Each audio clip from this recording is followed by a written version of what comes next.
time show on the radio. So to and fro, here we go. I don't know a better show, Space Croutons 4.0. Join us on our starship cruise while we endeavor to amuse. In each and every episode, we stream across the great cosmos. Well, hello, here we go. Have you heard about a good time show on the radio?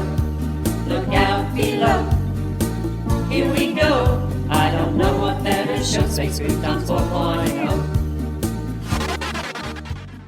Hello again, Space Croutonians. It's Curdy Clammerwood, broadcasting from our mobile studio Van Helsing, parked in a not-so-remote location, but hidden amongst the tailgating crowds outside a very popular sporting event.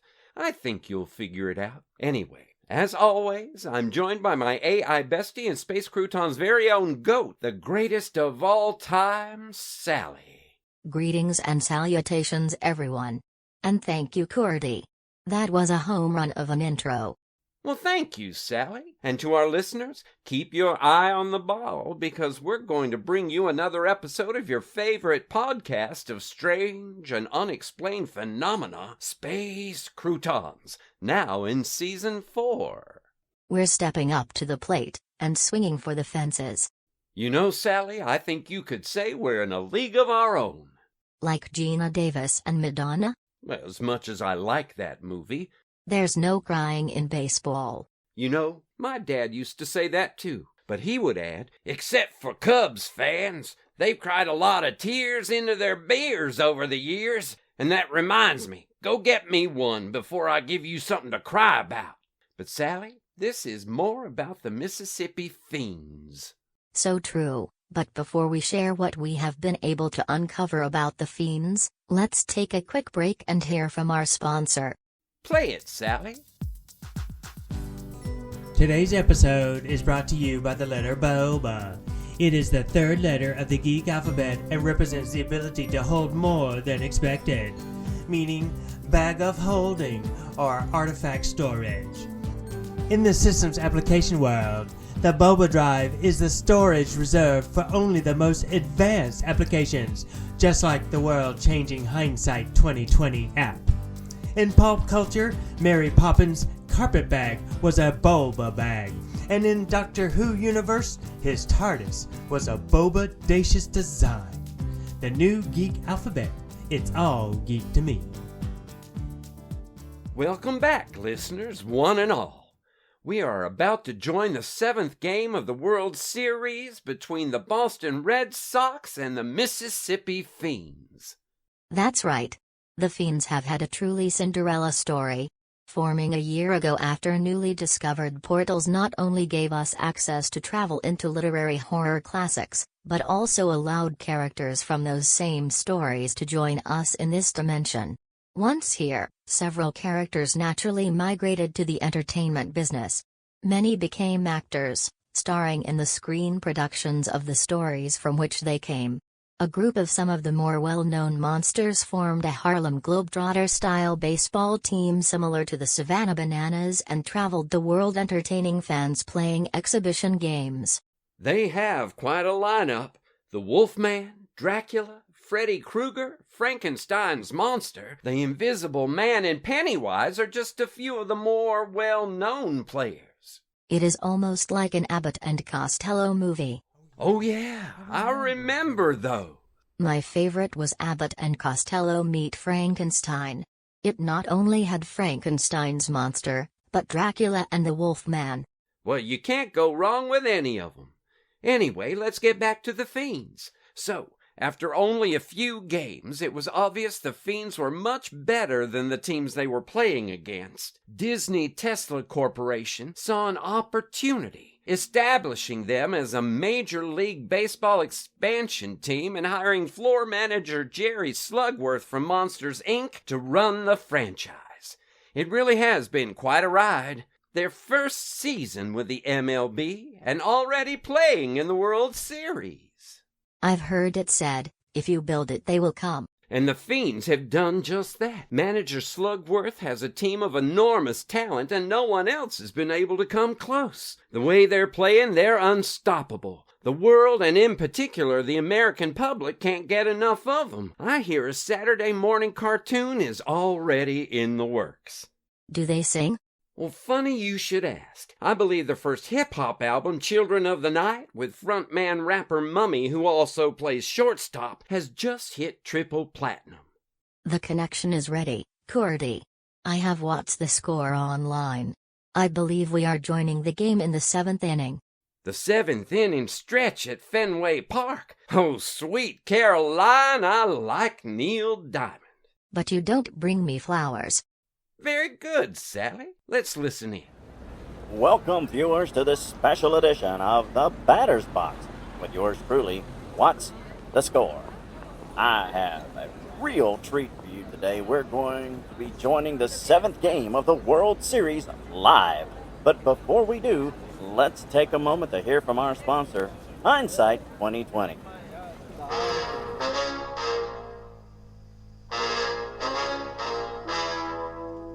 The story you are about to see is true. The names have been changed to protect the innocent. Hindsight 2020 is the first app that looks back at history and reports what actually happened. Do you want to know what really happened without the spin? Tired of being lied to by politicians and talking heads? Have you realized that social media is just that? Social media? You know, entertainment? Well, here at Hindsight 2020, we actually travel back to the events via portal and record just the facts. Ma'am. No guarantee that the facts you receive in the app are more accurate or even matches the facts received by someone else. So download Hindsight 2020 using state-of-the-art Bohba Drive. And remember that unlike head football coaches that think hindsight is 50-50, Hindsight 2020 actually knows what happened.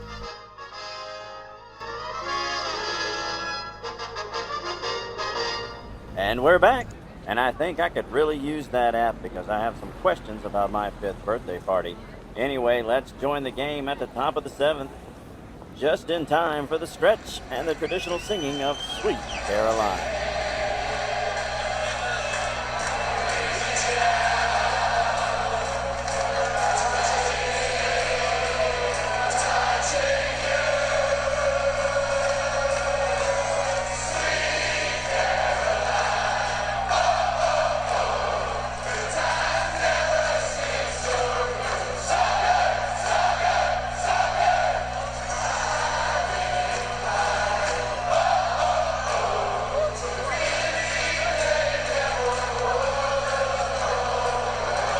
It's a cool night here in Boston, and it seems we have our first batter, the Wolfman, stepping up to the plate. The Wolfman, not to be confused with the DJ from the 50s and 60s, is an actual werewolf. He takes his stance in the batter's box with just a little drool hanging off the left side of his snout. The Wolfman points above the scoreboard at the full moon and howls. Well, that's a little frightening, but anyway, the outfield players have seen this move before and instinctively back up. Boston has brought out Nick Pivetta to pitch. Pivetta has yet to go up against the Wolfman in tonight's game, or even in this series, so all bets are off on how these two will react to each other. Pivetta winds up and sends the ball low. It's a bunt! What a surprise! The Wolfman steps into it and makes a bunt and heads to first. The catcher and the pitcher both rush to the ball. Pivetta gets it first and slings the ball toward first base. But can you believe it? The Wolfman has already rounded first and is headed for second. Boston's first baseman, Tristan Casas, snags the ball and rockets it towards second base, but the Wolfman is already on his way to third. Running on all fours, he is tearing up the baseline with every step. Emmanuel Valdez catches the ball and, learning from his teammates, launches the ball toward home plate. A great decision as the Wolfman is already in the baseline headed home. This is going to be close. There's an explosion of dust as the Wolfman and the ball seem to arrive at the same time, and the umpire calls him safe, giving the Fiends the lead. How will Boston be able to answer such a start to the inning?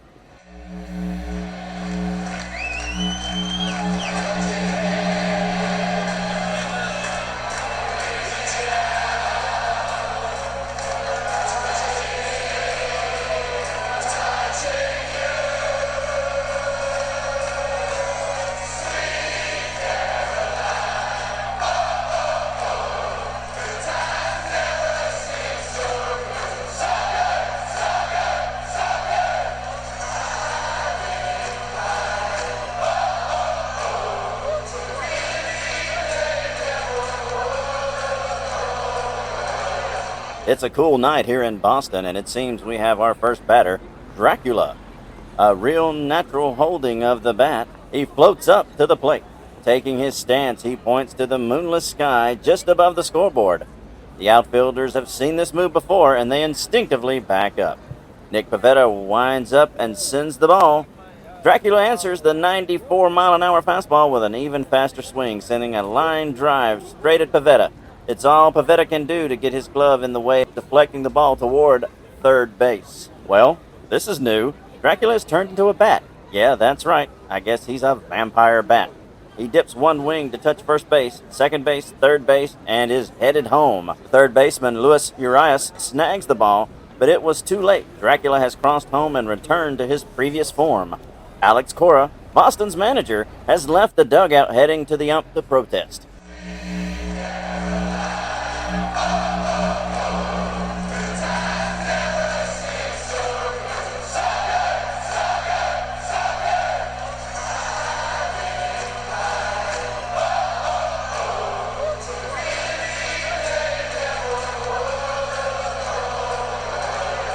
It's a dreamy afternoon here in Boston, and it seems we have our first batter for the seventh inning, Freddy Krueger. Nick Pivetta winds up and sends one, and Freddy, who seems to have full control of the bat, connects with what looks like a curveball, but it shreds the ball. Reese McGuire, the catcher, is standing at home plate in bewilderment as the remains of the ball settle around him in a dust cloud. Freddy is walking toward first base without any need to hurry. McGuire now scoops up a handful of the dust and is running after Freddy. Pivetta tries to assist, but after Freddy points a finger at him, he also freezes. And with this, the team seems to be immobilized as Freddy leisurely strolls around the bases. As Freddy strolls for home, he points a finger up at the press box and...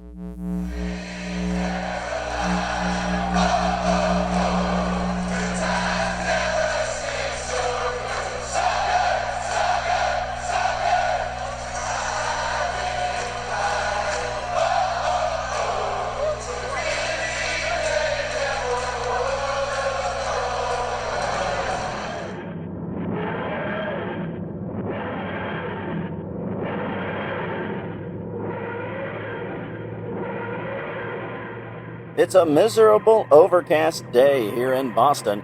We have joined the seventh game of the World Series between the Boston Red Sox and the Mississippi...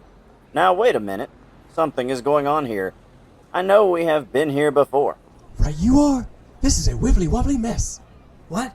Wibbly? Wobbly. Wibbly-wobbly. Timey-wimey stuff.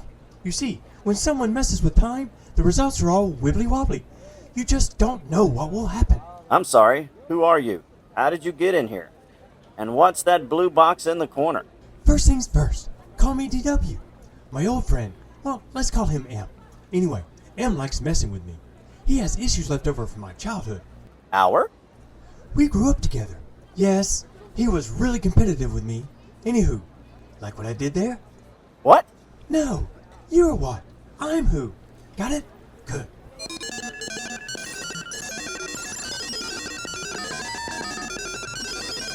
What was that? Oh, you mean K10? He is an old pal of mine. Actually, he is the latest version. Al? He looks like a robotic dog? Well, yeah. PAL. Personal Artificial Life Form. His predecessor was one of the first AI personifications back in 1977. Besides, everybody needs a companion. I guess my favorite was Amy Pond. Miss Pond? Well, that brings on a craving for custard and fish fingers. But let's get back to the business at hand. The baseball game. Oh, yes. What's going on with the baseball game? So I think I mentioned that M is really competitive and likes to mess with me. You did. Great. Well, you see, M is using a device he stole from Captain J that allows him to travel through time and make changes. That sounds dangerous. And dishonest. Can you believe he is doing this just to throw the game and win a bet? I'm really not sure what to believe at this point. Yeah. The very powerful and the very stupid have one thing in common. They don't alter their views to fit the facts. They alter the facts to fit their views. And that is M in a nutshell. And time travel? Oh, well, time travel is really nothing more than accessing the proper portals. It's easy once you run the numbers. So you're telling me he's traveling through time to change the outcome of the game? Yes. In a way, it reminds me of my adventures in Heaven Sent. By making subtle changes, he intends for Boston to win. First, he altered the date of the game, so the moon wouldn't be in the sky, which removed the Wolfman's ability to steal bases. That's right. The Wolfman had stolen bases. Where is he now? No moon, no Wolfman. Then when he saw Dracula's performance, he once again went back in time and got the time of the game moved up, so it would be played during the day, eliminating Dracula from the lineup. Ah, and Freddy? He's also giving Boston nightmares? Right, but my real fear is that his next change may hurt people. And as my buddy Rose used to say, you don't just give up. You don't just let things happen. You make a stand. You say no. You have the guts to do what's right, even when everyone else just runs away. So what shall we do? We're going to have some fun. After all, there's no point in being grown up if you can't act childish sometimes. Luckily, unlike the story of the bird chiseling a diamond mountain down to nothing in The Shepherd's Boy by my friends the Brothers Grimm, I'll only need to do this once. The next time he travels back, I'll be waiting for him, and I'll disable that time travel device and set everything back to normal. The Invisible Man just hit a grand slam home run, driving in 3 runners. I think you'll want to change that. Let's go. Allons-y.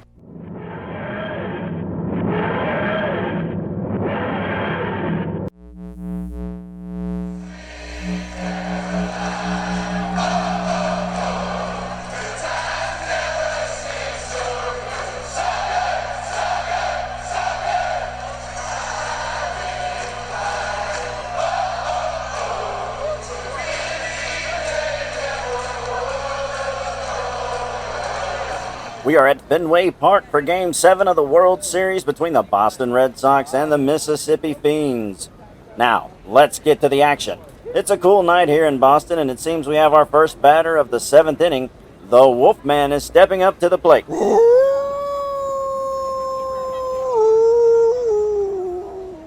Curdy, looping through time, reliving the first batter of the 7th inning, over and over, seems to have taken up our show's time.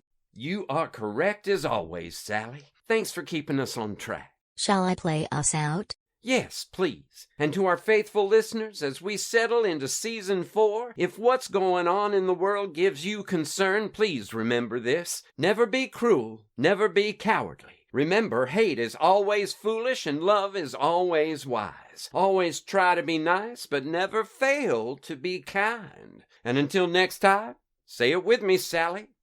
Keep peace in your hearts until our next story time. So check us out for scoring all. This season brought forth the news, face the earth leaves on. For where Space Croutons 4.0. Streaming through the stars in a great big 4-star 4x4.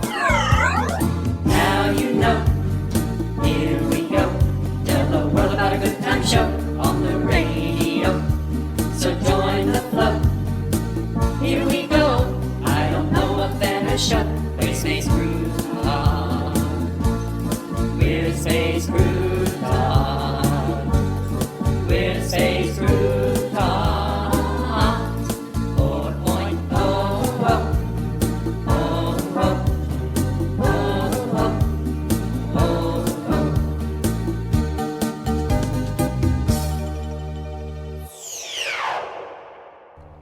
Space Croutons is a work of original fiction. Similarities to persons, situations, or events, real or fictional, is coincidental and unintentional. Created and written by Jerry, Jace, John, Della, and Jeff Goodson. Episode story by Jerry. Original music by John, Della, Jerry, and Jeff. Production by Jerry. Featuring the voice talents of Eric W. Mitchell, Jerry, Jeff, and Sally. Entire work, copyright 2023, by Jeff, John, Della, and Jerry Goodson. This has been a Good Witch audio production.